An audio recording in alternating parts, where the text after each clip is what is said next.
为什么有些人越是习惯微笑，却越来越感觉不到真正的快乐？因为对很多高压型人格来说，微笑早就不只是快乐的表达，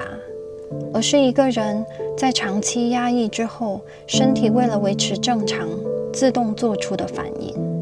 他们看起来情绪一直很稳定，很少崩溃，很少发脾气，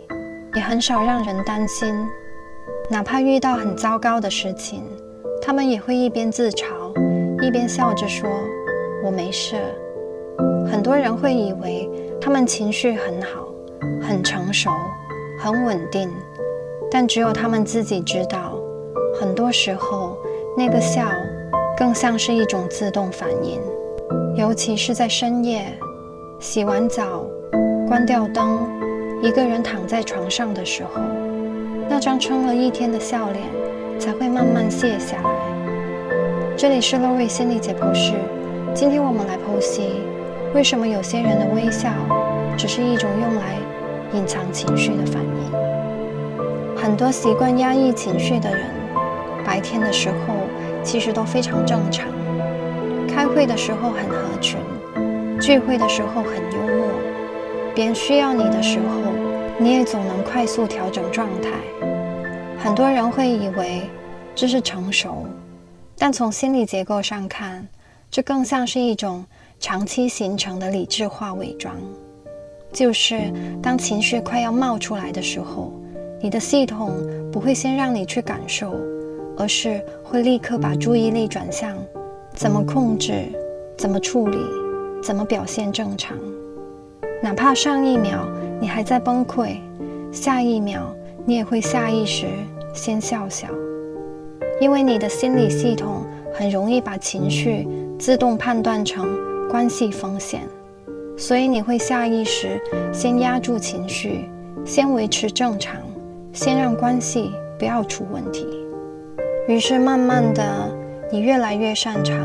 扮演一个没事的人。一开始你只是习惯忍着委屈、难过、愤怒，但时间久了，你会慢慢发现自己好像越来越难真正开心。以前很多事情会有所期待，现在只是觉得还好。就算真的发生了开心的事，那种快乐也很短暂。因为人的情绪系统是联动的，你没有办法只关闭痛苦，又想保留完整的快乐。当一个人长期依靠理智压制、情绪控制、快速恢复正常来维持稳定的时候，大脑会慢慢进入一种整体的降敏状态，就是你的心理系统会开始降低所有的情绪强度，痛苦会变弱，快乐、兴奋、期待、连接感也会一起变弱。所以你不是不会笑，而是笑的时候心里已经没有多少波动了，变得越来越像一个站在生活外面的人，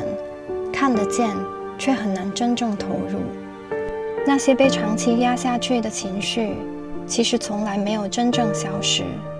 它们只是被你的心理系统强行压制。这种压制是需要持续消耗心理能量的，因为你的系统一直都在监控情绪。很多高压抑型人格都长期处在一种低强度高警觉的状态，表面上很平静，但身体其实一直没有真正放松过。所以很多人后来会开始出现持续疲惫、情绪迟钝，很难真正休息，甚至有时候明明什么都没发生，却总觉得很空、很累，却又说不上为什么。因为你的心理系统已经长期习惯一边活着，一边压住真实情绪，时间久了，就会慢慢变得对很多事情都失去感觉。很多长期戴着微笑面具的人，进入关系后，会特别容易习惯性照顾别人，习惯性隐藏自己，习惯性先理解别人。他们给所有人的感觉都是很稳定、很理性，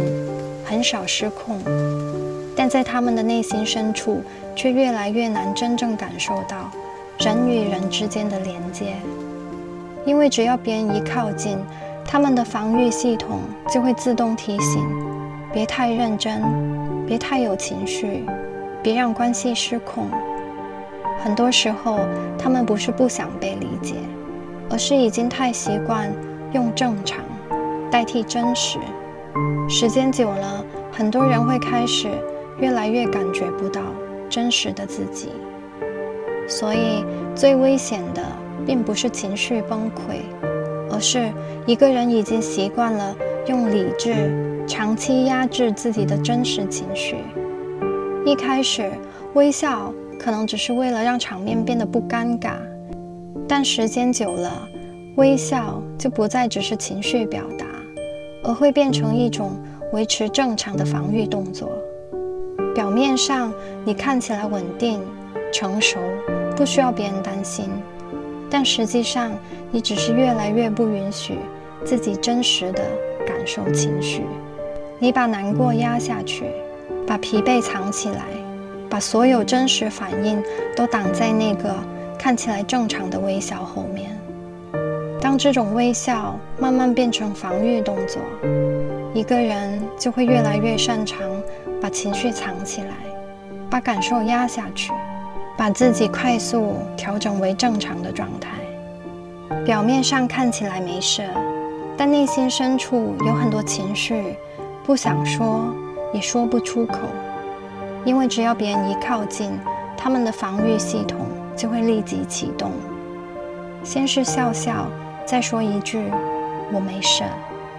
为什么有些人越难受的时候，越习惯用一句“我没事”，把所有关心都挡在外面？